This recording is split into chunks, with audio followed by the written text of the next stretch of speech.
ได้รับข่าวแล้วให้เจ้าด้วยเร็วพันให้วิญญาณมารับส่วนกุศลเดี๋ยวนี้ให้เจ้าดีลายายขอมาสะเอิญเมินมาเด้อมาหาบักความบุญน้ำมันลูกไผ่เด้อ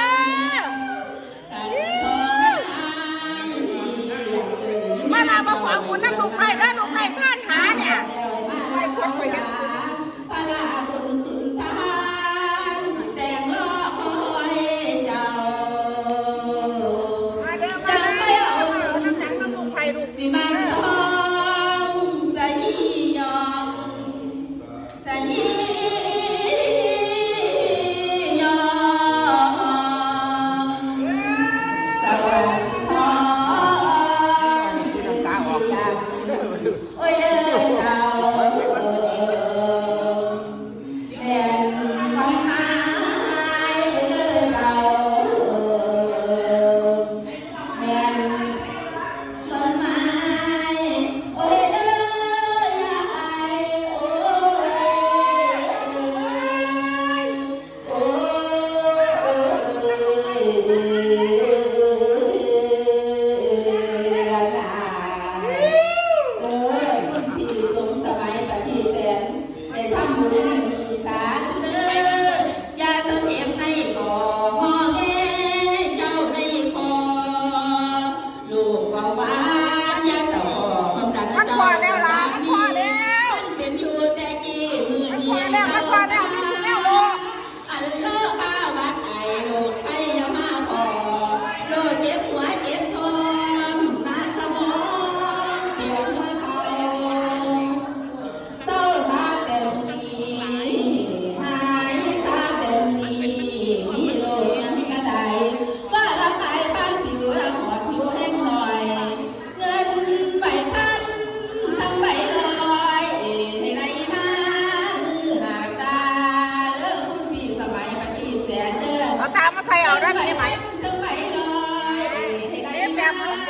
อหากตาคันมีลูกกะยาพานคันมีหลา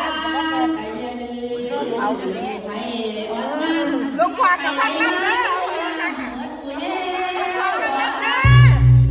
โอ้ยเจ้าสมบังดังมโนนอนไปหลายใดผู้สุเนวปรารถนาไว้แล้วอย่ามีธาตุมีค้างให้ไหลมาเทมาดังคงคาดามว่าอย่าถาว่าดีแล้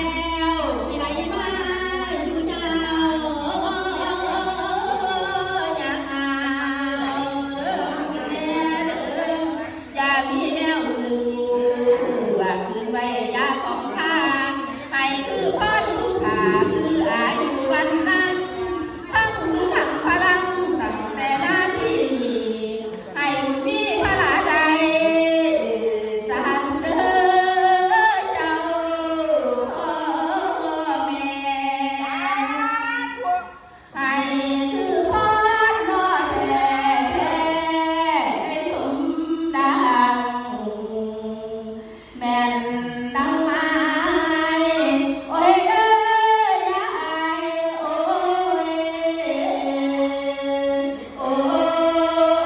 ย